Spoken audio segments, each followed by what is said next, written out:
with my mute button not pushed. I think I see enough. I think I see a quorum of our members, so I will call this subcommittee meeting to order. And I will ask the members of the subcommittee to introduce themselves. So I'm Roy Dahl from Hillcrest, and I am the chair of the subcommittee. Hi, Gail Freed here, Hillcrest. Mary McKenzie is here. Matt Wallstrom, Hillcrest. Brer Marsh.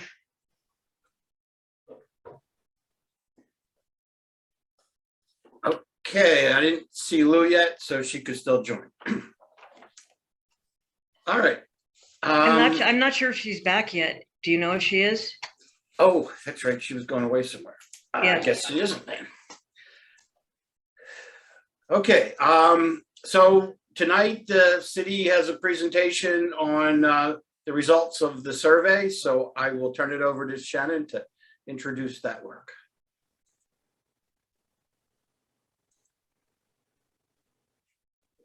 All right, good evening. Can you confirm that you can see my presentation full screen? Perfect. Let me just situate my screen here so I can see people's faces looking back at me. All right, well, my name is Shannon Mulderig. I'm sure most of you know me by now. I'm a senior planner with the planning department and project manager for the Hillcrest Focused Plan Amendment. As Roy already stated, tonight's presentation will be on the results and feedback received from the online engagement platform, Choose Your Future Hillcrest.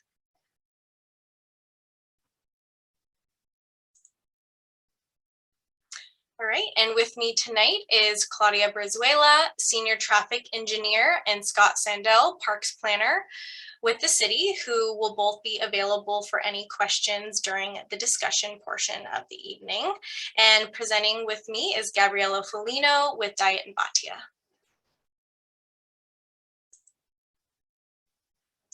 And some housekeeping for tonight. The chat function will only be enabled during the public comment and discussion portion of tonight's meeting for you all to share your thoughts and questions. And when we do get to the discussion portion, please use the raise hand function to let us know you would like to speak. And the presentation is available right now on planhillcrest.org. If you would like to download it and follow along with the presentation. Just a reminder that this presentation is being recorded and we will upload that as well as the chat log following the meeting.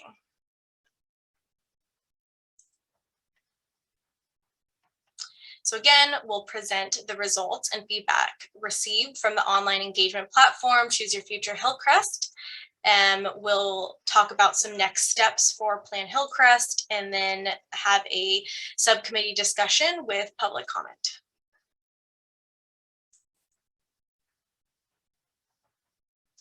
So to recap on the purpose of the online community engagement platform, we wanted to present land use, public realm, and mobility concepts in an interactive online manner and receive representative feedback on the community's preferred options. And we wanted to reach the widest audience and engage community members that can't always make it to these monthly evening meetings. We had it live for 4.5 weeks between March 10th and April 11th.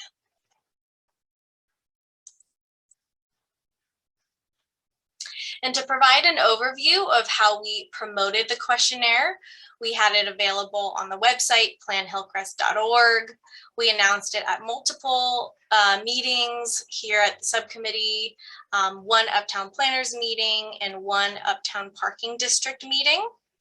We walked door to door to notify businesses about the plan effort and passed out flyers and left stacks of postcards for businesses to disseminate between their employees and also customers that came into their stores. We tabled with paper surveys at the farmers market. I saw some of you all at the farmers market, and that was so lovely. And also at the Mission Hills Hillcrest Knox Library.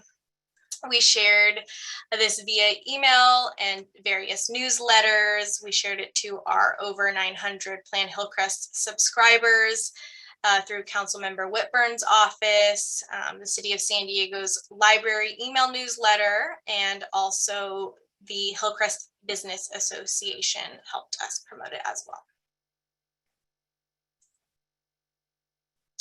We also promoted it through social media. We had a paid advertisement on Facebook to folks living or working within the surrounding community that was live for about 4 weeks.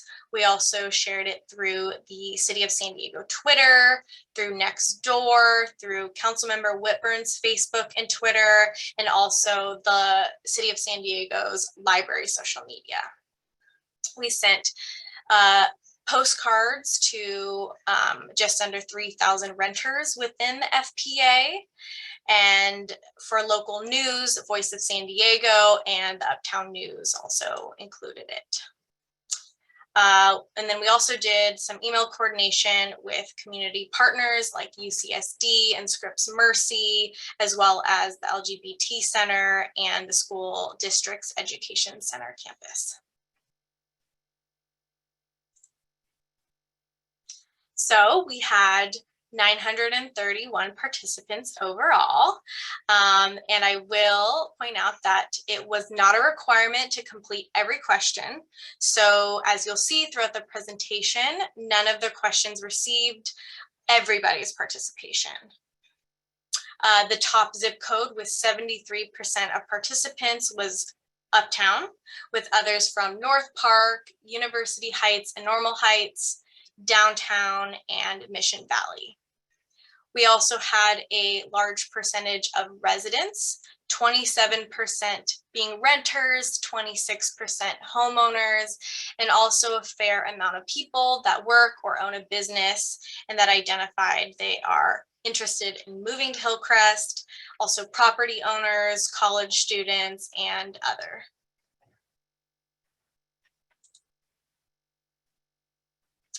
And participants were asked how long they have lived in Hillcrest. As we can see, although the residents of the 1 to 5 years is the largest group, most respondents have lived in Hillcrest for more than 5 years. And the heat map on the right shows the location of where participants identified where they live. We did receive responses from all over, but for the sake of this presentation, we zoomed into the plan amendment boundary area.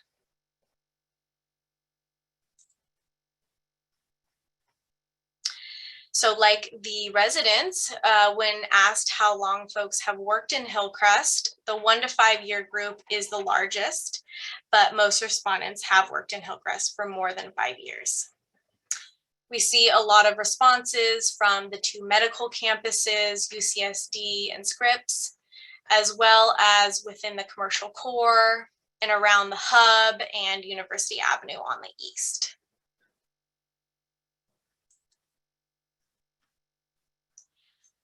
The responses to this question speaks to the diversity of places in Hillcrest that people enjoy. When asked to identify locations of interest, a quarter of responses were tied to restaurants and bars, and many others identified grocery stores, retail, medical, services, social spots, farmers market, LGBTQ+ spaces, parks and open spaces, and as you can see, the list goes on.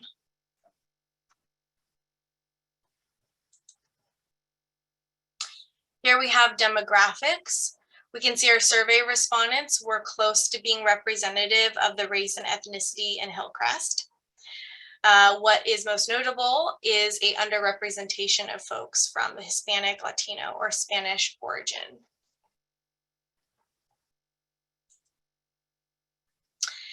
And the age of respondents were also close to being reflective of the ages within Hillcrest.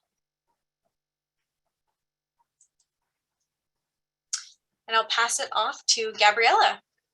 Great, thanks, Shannon. So the next series of questions relate to the Plan Hillcrest objectives. In the Choose Your Future survey, we asked respondents on a sliding scale from 0 to 100, 100 being the most important. How important are these plan objectives to you? All of the objectives scored over 75. Taking the lead was create public spaces and parks, support local businesses, and address housing needs. In gray, below support local businesses, etc., you can see the number of people that responded to each of the objectives. So it's a range between 420 to 488 respondents. Next slide. This series of questions also included an open-ended question, which was, do you have any additional feedback to the vision and plan objectives? We received 188 comments. The full list of comments will be in the survey report as an appendix. Approximately 20 of the comments related to celebrate the legacy of the LGBTQ+ community.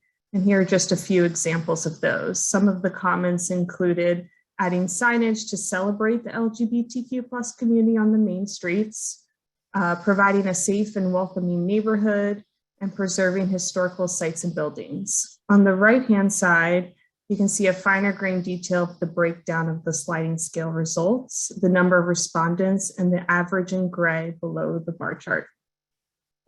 Next slide.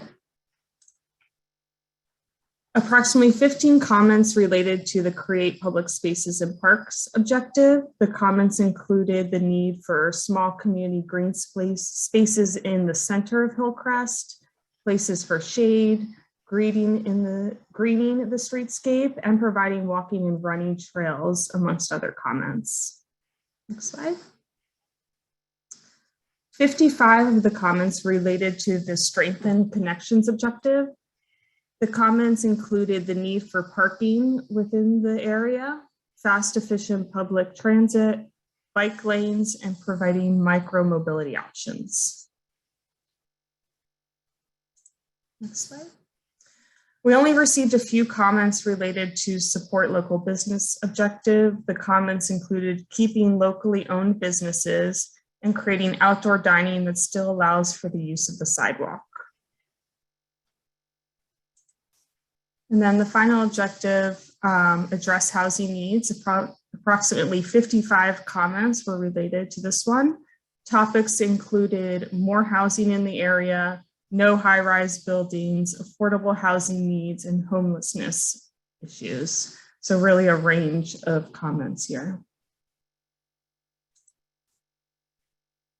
So this is a word cloud to illustrate the topics that relate to the 188 comments we received. The larger the font, the greater the amount of comments related to that topic.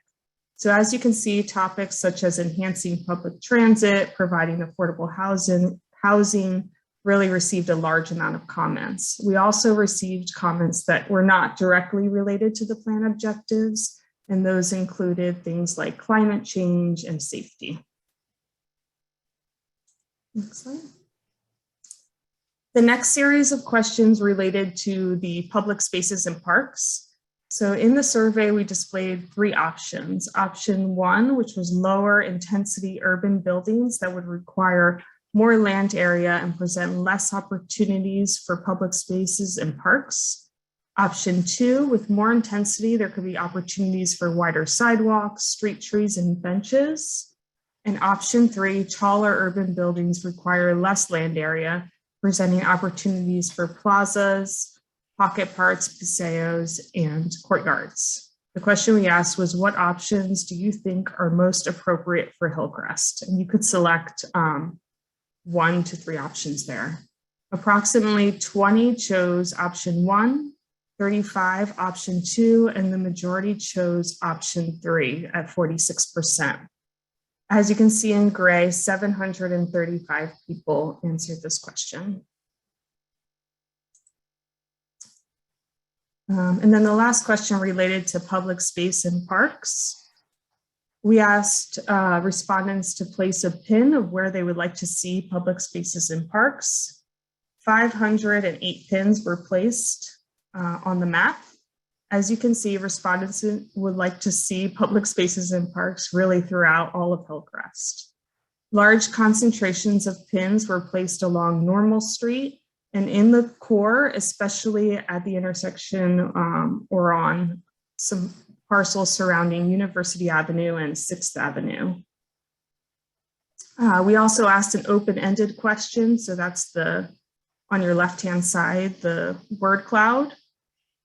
Do you have any additional thoughts regarding the public spaces and parks? We received 151 comments. Again, the word cloud just represents the topics of those comments. So the larger, the more comments. Majority of the themes included the need for more parks, tackling homelessness issues, and streetscape improvements. We also received comments on the types of activities that people would like to see in the public realm, such as dog parks and playgrounds.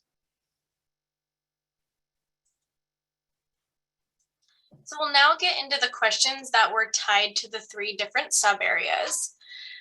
In pink, the medical complex neighborhood is north of Washington Street and west of the 163. In blue, Hillcrest West is south of Washington Street and west of the 163. And in purple, Hillcrest East is east of the 163. For the housing questions, participants were presented with 3 draft scenarios. The colors on the maps are tied to the 3 housing types that we've considered for the Focus Plan Amendment area. So the light brown representing the podium mid-rise buildings, which allow up to 5 levels. Dark brown representing the podium mid-rise building up to 7 levels.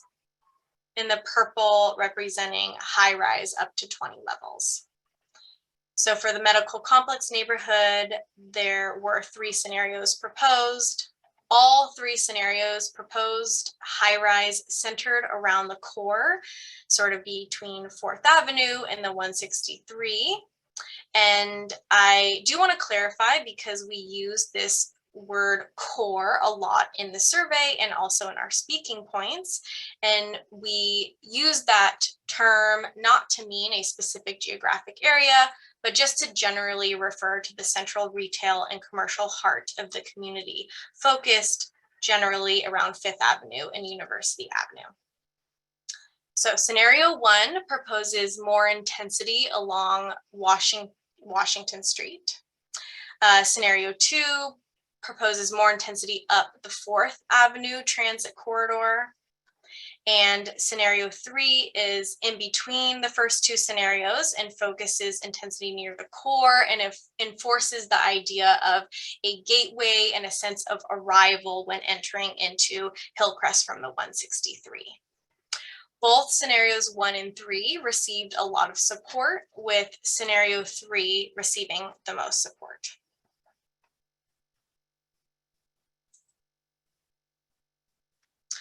For the Hillcrest West neighborhood, scenario 1 focuses high rises near the core around 5th Avenue to the 163 with Pennsylvania Avenue to the south. Scenario 2 extends the high rise down the 5th Avenue corridor, where we already see higher intensity mixed use buildings being built today. This would also connect to the taller buildings and the tower developments that exist along 5th Avenue south of the FPA area in Bankers Hill and the Park West neighborhood. And scenario 3 builds off of that second one and also extends taller buildings west of the core along University Avenue and Washington Street. And for this question, scenario 3 received the most support.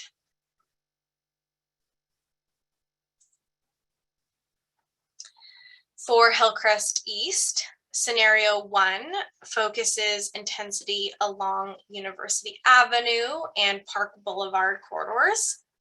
And scenario 2 creates a second district centered along Normal Street with high rises. This question nearly received a split vote. It was very close, but scenario 2 received slightly more support.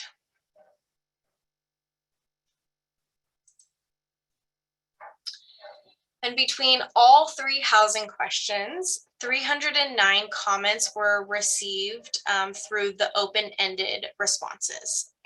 Comment themes with the greatest prominence included 17% who said they are against high density and high rises, which on the other hand, 15% said they wanted to see more high rises and density. 9% said no change, and 8% commented regarding the need for affordable housing.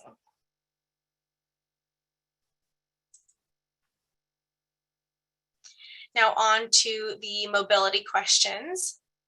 Respondents were asked to choose between 2 street options for Washington Street on the western portion of the 163. Scenario 1 prioritizes transit, providing a dedicated bus lane. And scenario 2 prioritizes bikes with protected bike lanes on both sides and removes parking. And for this question, scenario 1 received the most votes. I will point out that for this question, 19% chose other, and we received a wide range of comments that explained their reason for choosing other. But of that, 41% of the 19% that chose other said they wanted to see both transit and bikes be accommodated.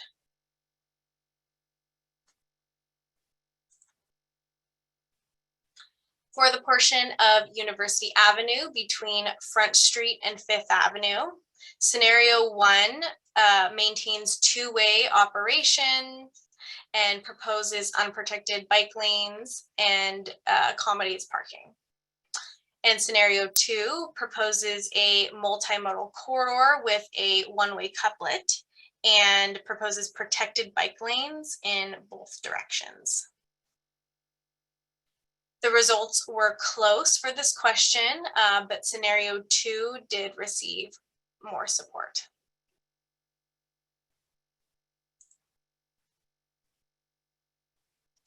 For the portion of University Avenue between Fifth Avenue and the 163, there are 3 options. Scenario 1 prioritizes transit and vehicles. Scenario 2 prioritizes transit and bicycles. And scenario 3 provides a multimodal corridor. Again, results were close, but with scenario 3, which accommodates all modes of travel, transit, bike, and cars, received the most support.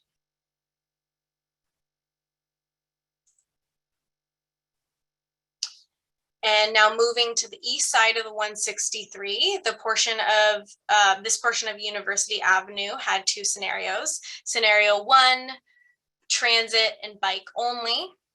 And scenario 2, a multimodal corridor. And scenario 2, which accommodates all the modes, received the most support.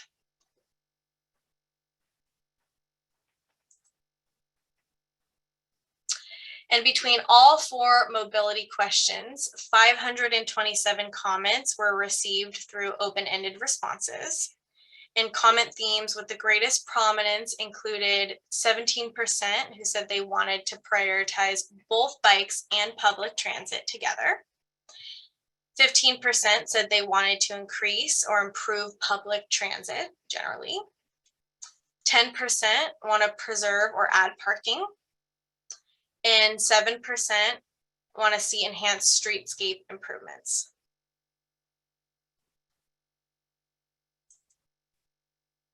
And so in an effort to summarize everything we just went over, overall respondents were supportive of all 5 plan objectives with an average score over 75%. For public spaces and parks, most of the survey participants are in favor of taller buildings that present more opportunities for parks and public spaces. And prominent comment themes were regarding wanting more parks and public spaces, more streetscape improvements, and to address homelessness.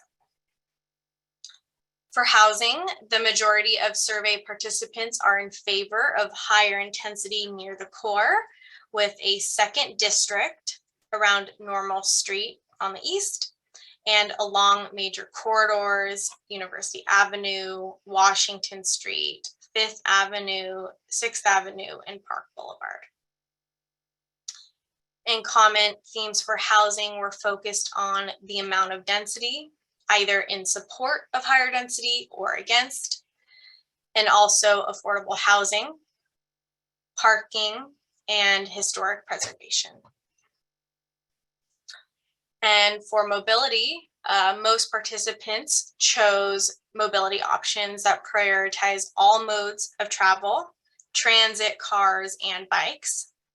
And comment themes were focused on improving public transit, prioritizing both transit and bikes, adding or preserving parking to the area, and creating streetscape improvements.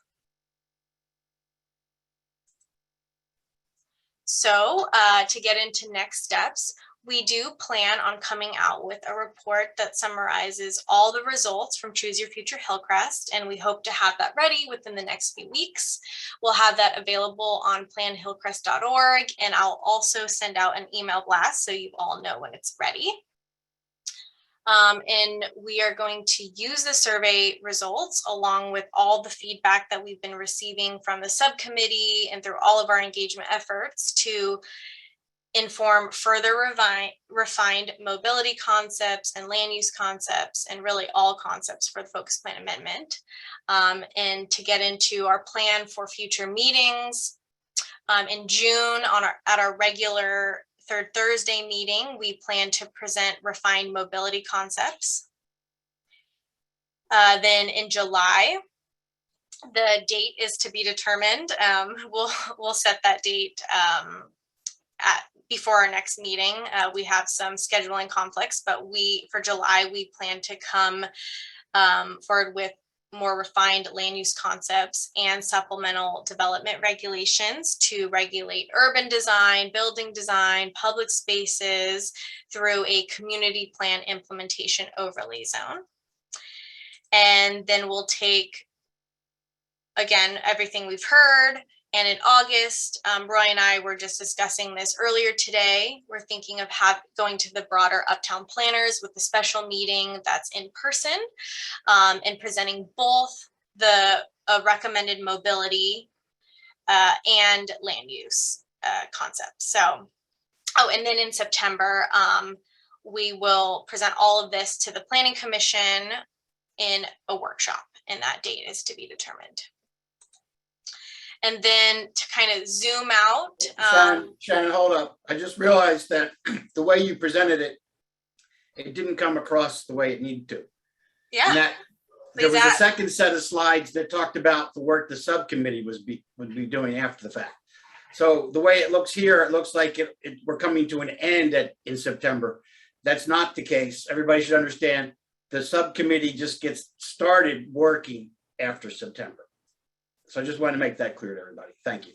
Yes, and great point. And to kind of zoom out and to see where we are in the broader picture for all of Plan Hillcrest, we are still in this concept development phase. Just after the Planning Commission workshop, we're going to start working towards a draft amendment that we aim to have out this fall. So that would be getting into number 3, draft amendment. And we'll have multiple opportunities for our team to come back to the subcommittee to hear feedback on that draft amendment, and we will do multiple versions or revisions of the draft. We'll get into the environmental review process later in this year and into early 2023. And then we wouldn't go to the public hearing process until 2023 for amendment approval. So yes, there's still plenty of time to be involved and to have your feedback heard. And we will be relying on the subcommittee for that feedback as we go through draft revisions. So I know that was a lot. That concludes our presentation about the Choose Your Future Hillcrest survey results. And we're happy to hear any thoughts and to answer any questions that people have.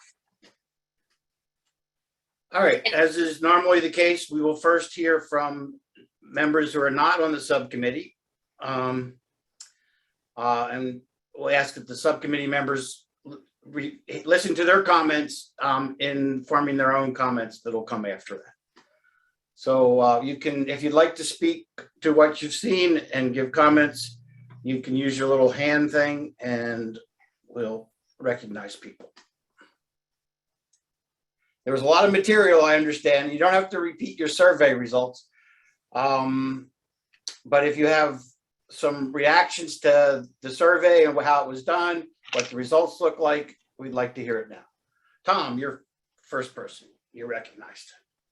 Yeah, thank you. So Nancy Graham from the planning department clarified that this survey was not intended to be a statistically valid survey because anybody could respond, or someone could have their group of 100 people all respond with the same thing. So is that your understanding, Shannon, that it's not designed to be a statistically designed survey? Yes, that is correct. Okay. The other thing, I contacted an associate of mine who's an expert in surveys, and I asked him to look at the survey, at least briefly. And one thing that struck him is that it starts out asking you to fill out the survey as if you're a person coming to the Hillcrest neighborhood. And he said that's pretty difficult way to survey because a lot of people are struggling to get in touch with what they want. And as far as asking them what they would do if they were someone else, he said that can lead to some pretty odd results. But I thought about that. And if I were going to answer what I would want to do if I were moving here, I'd want to have the city pay my moving expenses, first of all. But I'd also want a neighborhood that had adequate parks. Certainly want a park added to South Mission Hills. I'd like a park in the Hillcrest neighborhood, which is really the only neighborhood without any park space at all. I'd want an aquatic center and a rec center. So I'm hoping that part of this process will cover those things that we're missing. Outside the survey, several people contacted me to say that all three alternatives are unacceptable. They did find a place to put that in, but it was difficult. There was no button for none of the above. So anyway, that's some of the feedback I got. Oh, my consultant also said this. He said, Tom, how many how much development does Hillcrest and Uptown have now in the current plan? I said, well, the community plan says that there's enough capacity for 50% growth already. And the consultant said it would be very interesting if you started out the survey explaining that Uptown already has capacity for 50% more development. So that was his feedback. Thank you. Thanks, Tom. Stephen, Russell. Well, good evening. Appreciate the opportunity to talk today. I'm here actually, despite my background, I'm here as a 40-year, I've been living and working, playing in Hillcrest for 40 years since I came out at the age of 19.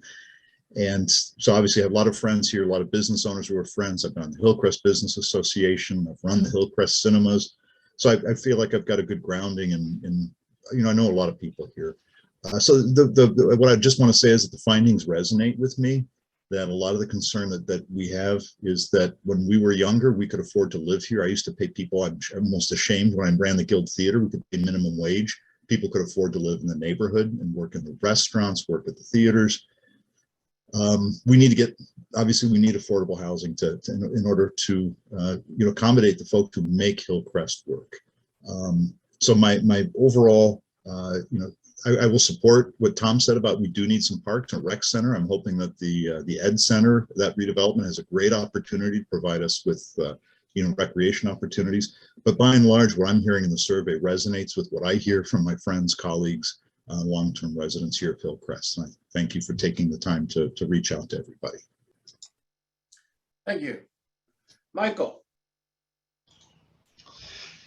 Shannon, I'd like to thank your team for bringing this forward. I'm encouraged by the results. It matches a lot of the feedback I've been getting from people I've talked to on the street or friends that I have who live in the neighborhood or are concerned about their inability to find affordable housing in the area. And so I look forward to progress on this and seeing some of these concepts realized in the plan. Thanks. Thank you. Sharon.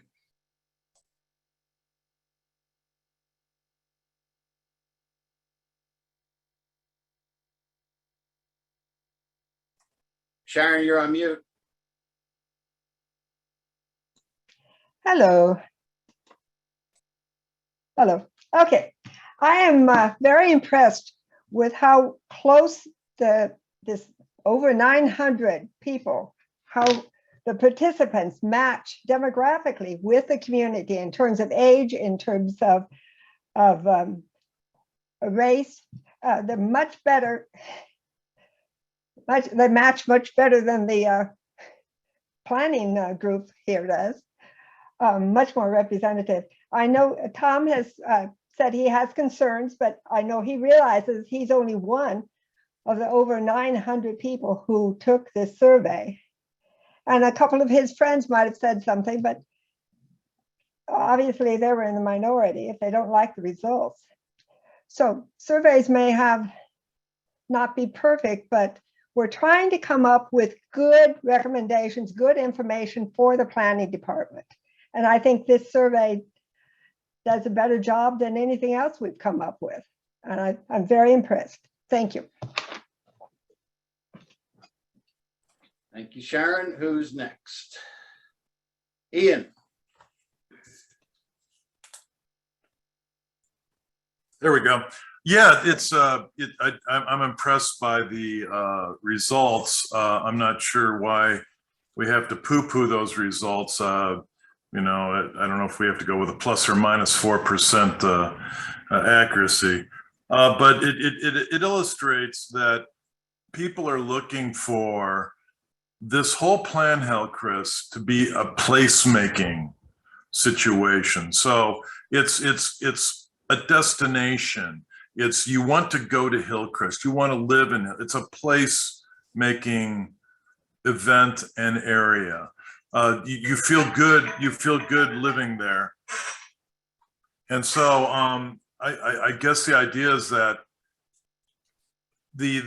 it seems to be spot on what people need. They're somewhat rejecting the whole idea of what Brer Marsh brought up, which is a very salient point about the concept of historic districts, really planning for the future. That really stuck with me, that comment, as opposed to you know, using what was there to preserve. So it's the idea that the clean slate concept needs to be led into this placemaking venture. Otherwise, we're just putting Band-Aids on. And I really like the direction. And I think it's fairly accurate of the whole sense of the community where the survey is going. Thank you. Thanks, Ian. Who's next? Going once. Oh, John, go ahead. Yeah, thank you for letting me speak. I just wanted to echo everyone else's comments that I think that this is an accurate representation, and certainly amongst my peers. And I think I speak as probably the youngest person on the meeting here. So I just want to kind of represent a lot of the young folks who are my age and say that, like, I think that we would all feel very well represented as well by these results. And that, you know, I want to tack on with so far what everybody else has said about placemaking, and you know, you want to come here and, you know, that's the reason we love it, and, you know, make that accessible for more people. Thank you. Claire.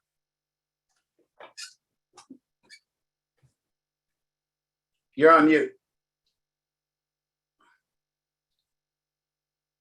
Thank you. I've been on Zoom calls all day. Hi, everyone. I wanted to echo what Sean said. as also someone who I think is on the younger end of this call, I think that this survey represented what a lot of us want to see Hillcrest continue to grow into. And I thought the survey results looked great. So thanks. Thank you. Okay, do we have any other members who wish to weigh in before we subcommittee members digest all this? All right, let's go to the subcommittee. Who would like to speak?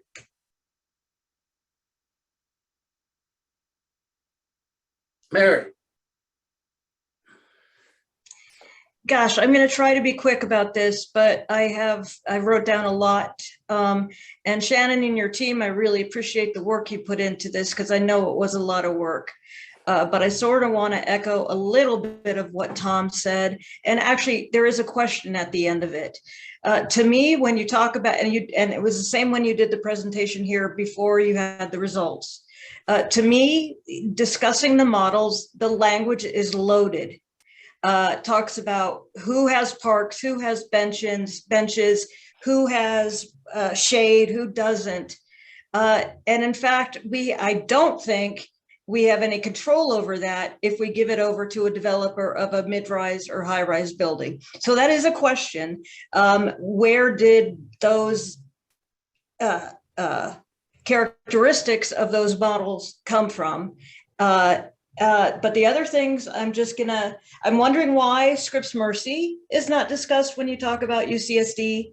I'm assuming maybe it's because the planning is in too early stages, but that's one question I had. Mixed use housing, you all know that there's a new building down in Robinson and 7th that is accepting new people. It's mixed use stuff on the ground level, still looking for people to move in. And so I really wonder how much of this mixed use stuff we need when we're also trying to preserve University Avenue and the small business owners on University Avenue. So that's one. I heard nothing about accessibility here, nothing. And that is scary to me. You talk about mobility, but we know now mobility is very different than accessibility. And I could show you a picture, but I'm not going to, of one of the worstly placed disabled parking spaces because of the bike lanes on 5th Avenue. Could show you, ridiculous, I think, but it's before the accessibility. It's before the Accessibility Advisory Board now because I reported it and I'm a member.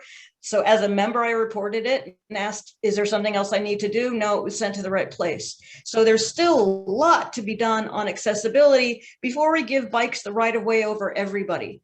An accessible handicap spot should not, a person who parks in an accessible handicap spot or accessible disabled spot should not have to cross a bike lane.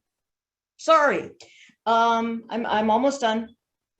I'm wondering how important these results are to the Planning Commission. And I get from your sense of timeline that they are indeed important. So that's good. Didn't see much about affordable housing either. Not sure what kind of bargains can be made in terms of affordable housing or accessible housing.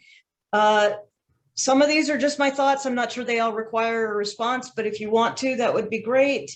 And lastly, two things.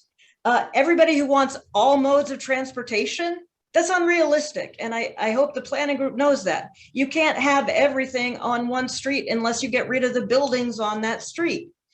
You can't have trams, bicycles, cars, parking on Washington without fixing something else or getting rid of a median, which of course none of us wants. And lastly, if we're not going to get to the design process or whatever until 23, late 22, late 20, no, did you say 23? Next spring is when, the late this year in the spring is when the work that this committee will be doing is the most. So what happens to the buildings being built now? That was one of my questions. And I'm sorry for so many. They're built under the current plan, which is in effect. Okay, thanks. Okay, that's it then. All right, thank you, Mary. And there was no rush. The subcommittee will take our time. Matt, you can go next.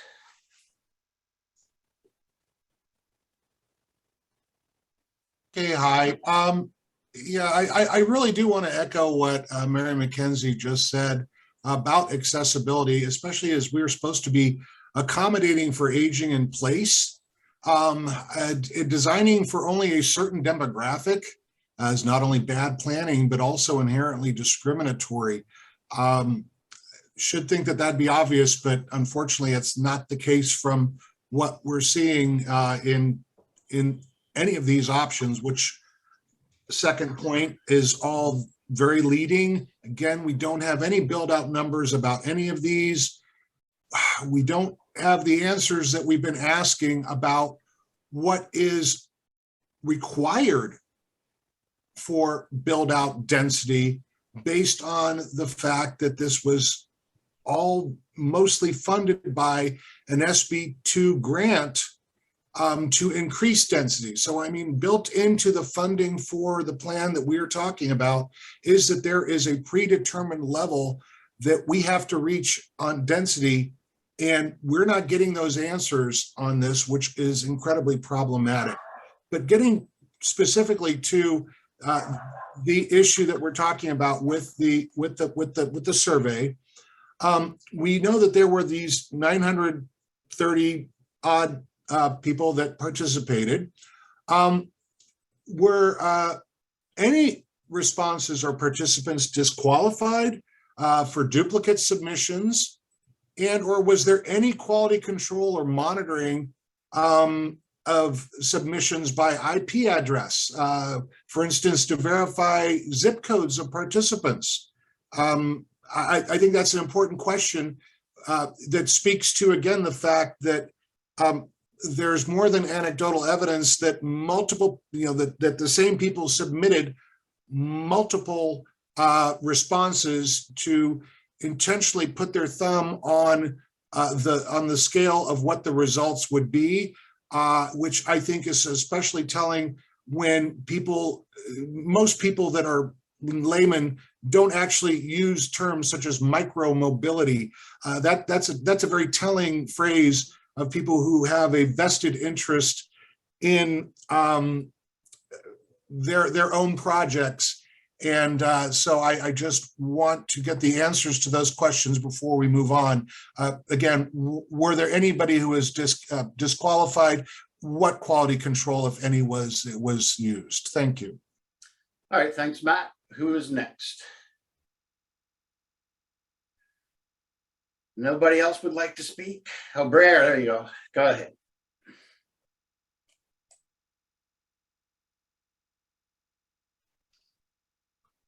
Hi, guys.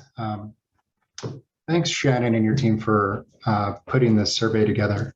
The main point I want to make about this survey is that prior to this whole Zoom era and COVID experience, getting this type of representative feedback was very time consuming and near impossible.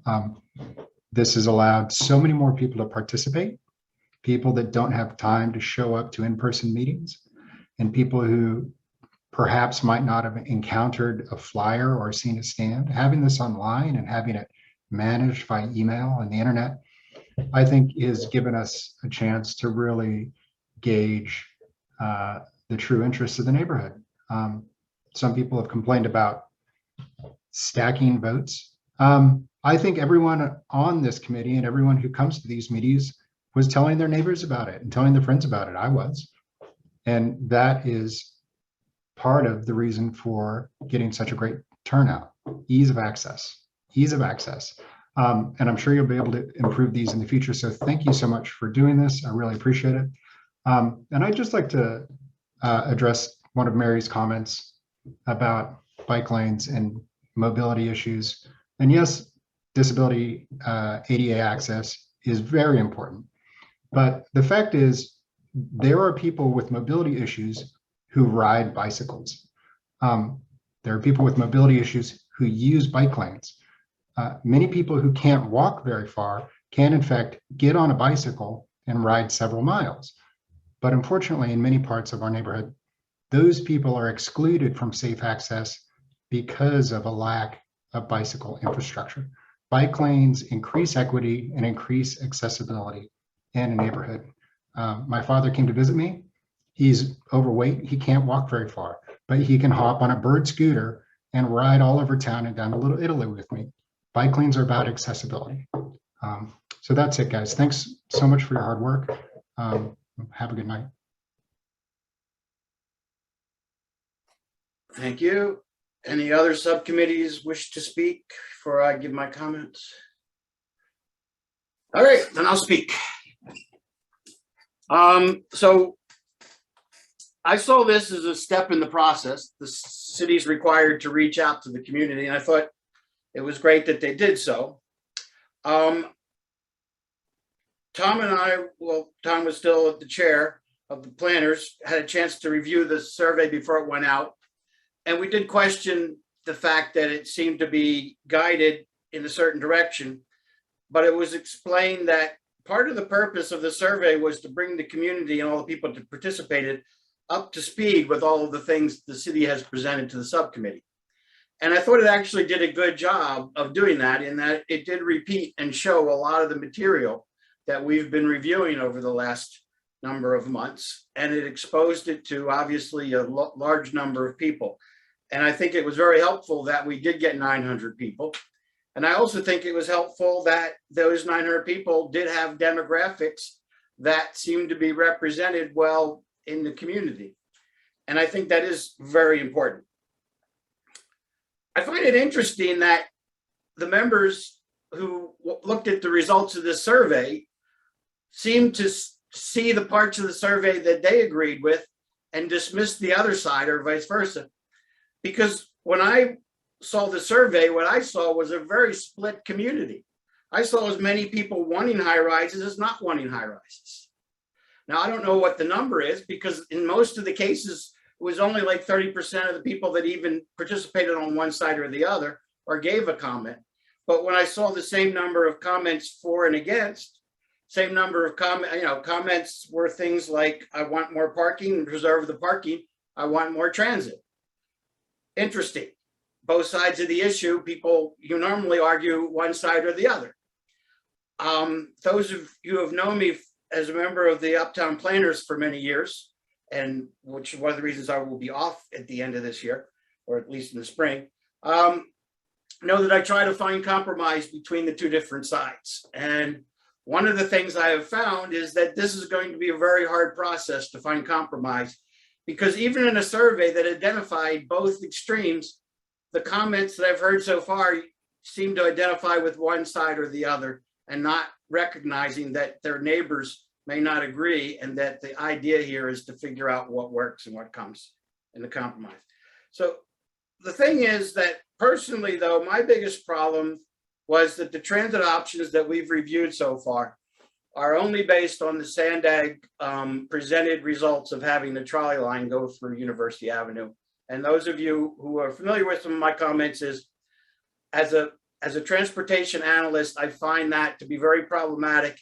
And I'm looking forward to when Sandag will analyze that and tell us how that works, how you lose 20% or 40% of your capacity for east-west traffic and how that works. We will have that opportunity to discuss that in future meetings. And there is a step down the road where Sandag has to actually analyze these plans and tell us how they'll work. So I'm hoping that those will be thoroughly done, and they will then help us find compromise and find median ground. So those were my comments. Actually, I took notes this time, so I got to get them all covered. All right, we have time for follow-up comments. If people would like to have a second shot, you're welcome to do it. Or Shannon, why don't you start by answering some of the questions first? Yeah, so I'll start with Mary's comments, and I want to say I really appreciate you always bringing up the ADA issues and what's important to you in all these meetings, and we're definitely hearing you. And we have people from our mobility team listening today, and they are going to be coming back at the next month's meeting, and we can make sure that we touch on ADA to address your comments. I also want to reassure you that nothing has been decided, and part of this survey was to get feedback to then inform, further refined concepts. So nothing has been decided.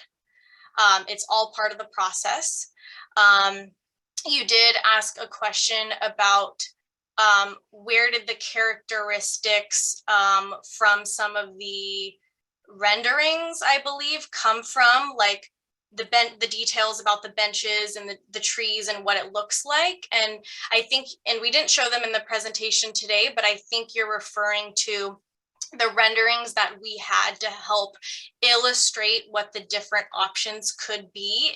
And so those were developed through Diego with City Thinkers, Diego Velasco.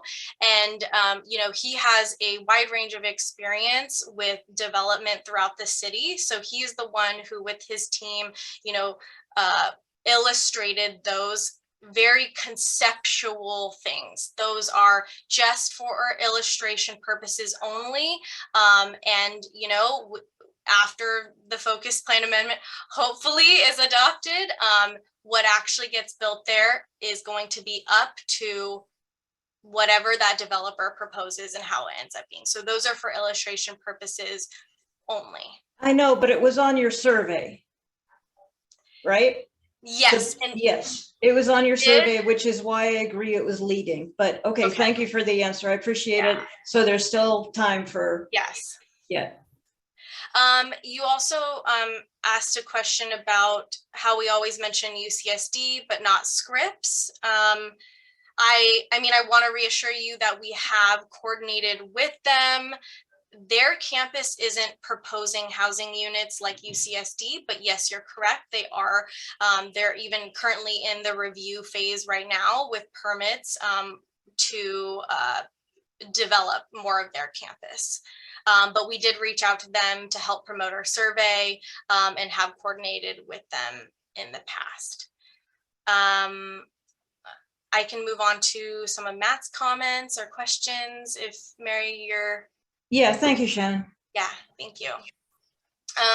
So Matt, you asked a question about how we, did quality control. So we had a feature built into the survey where if someone used the same computer, it would override their original answer. And given we do know that multiple people live in the same household, we had a link that they specifically had to choose that was on the last page of the survey that said, if you live with multiple people and they want to take the survey as well, use this link. So that was the workaround for that. But I also do want to let you know that we had, over 200 unique names and email addresses of specific people who took the survey. Also on a more granular level, like our team read through every response, every comment to check for quality control and redundancies. As you all have not all, but some of you have mentioned about the demographics being consistent with the demographics of people within Plan Hillcrest area. That being consistent, between that being consistent, not seeing any repeated answers, having that override, and also getting so many unique names and email addresses helps us feel, confident that there was an abuse. But as Tom mentioned and had me confirm when he made his comments, we are not claiming that this is statistically valid. And this really is just going to help us, help inform and help us, kind of further refine all of our concepts for this entire plan amendment. And I might just add one more point to that. So we really tried to ask a range of questions between multiple choice and then also open-ended questions, because we feel that the open-ended questions can really help us to guide the process and understand the why behind choosing the multiple choice options. And in terms of the word clouds or what you saw on there, we grouped the comments into kind of buckets or what we thought were themes. So because it says micro mobility, doesn't necessarily mean that the comment actually said micromobility. It might have been something like, I would like to see a shared bikes or scooters, or something that we thought could relate to that theme. So in the report, we'll definitely have all the comments listed so you can see in more detail and understand really, because we only had a limited amount of time to present the results, we tried to really group it and understand the themes, but in the report, we'll have way more detail for the open-ended responses. Okay, thank you for your answers.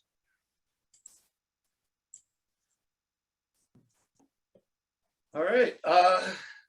Tom, did you have a comment? We have time. Yes, I do. And at the very start of the process, the planning department got a grant from the state to fund the consultants and other things. And that grant had a target in there of 10 to 15,000 more housing units in the Hillcrest plan area. So Shannon, I kind of an important question, I think, for you. Does the planning department view that as a target, something nice to meet, something they're required to meet? What's the obligation here? Yeah, that's a great question. So it was a range target. So 10,000 at the low end and 15,000 at the high end. It's not necessarily a requirement. That's just a goal. And going into this, we did have that as a goal, but we really knew that we were going to go through this process to really flesh out the details and to figure, what is a realistic amount of capacity that could be added. So nothing is decided. And I know this was something Matt brought up too, that we haven't come out with any, unit counts, build out numbers. And that's because we aren't at that phase yet. We will definitely share that with you all when we have it. Well, then as a follow-up, Shannon, let's say that the committee determined that maybe a 10% increase in the number of homes in Hillcrest, maybe let's just say 1,500. 10% would be a pretty big increase. So if the committee determined that that's perhaps all the amount of growth you could handle, additional growth, and still provide park space and adequate transportation and stuff, would you think that meets the goals of the grant?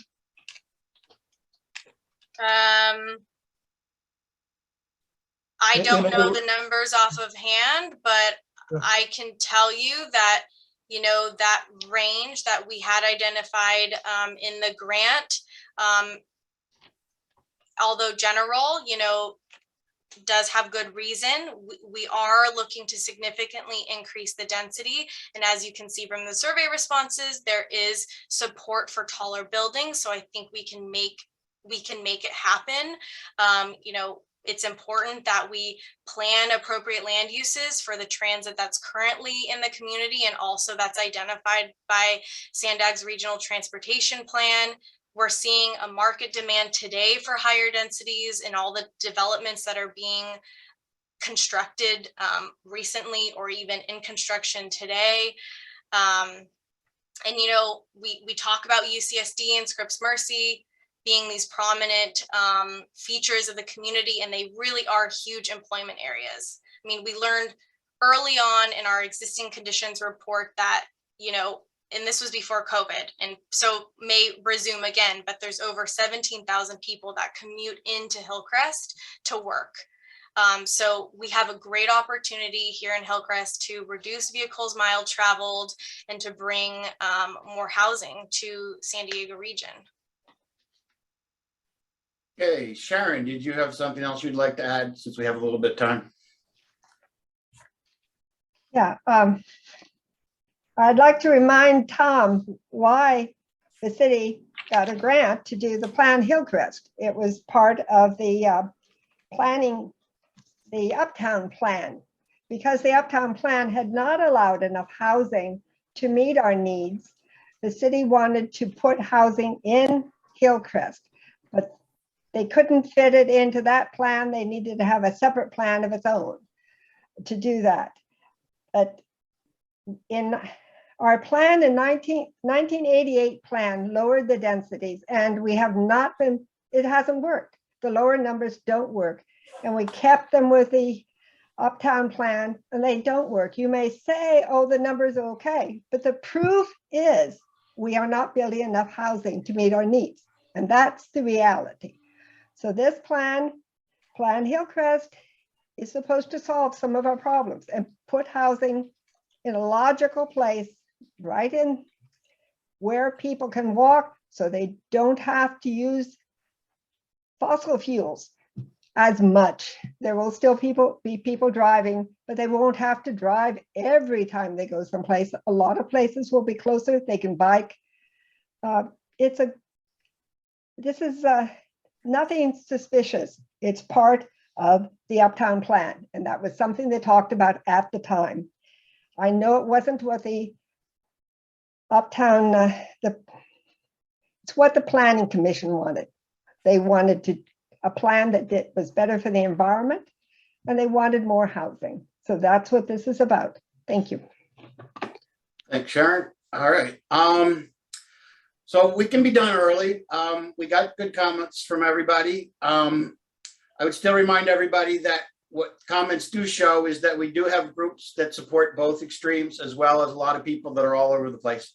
And it will be our job as a subcommittee to come up with the right compromise and the right proposal that works. I personally will be focused more on the transportation elements, and we will get opportunities in the future to study those and to see how they will work. And I'm looking forward to things like Shannon just mentioned about the employment statistics and how many jobs are in the area and where the employment centers are, and how that relates to our housing and how that it relates to our transportation network as well.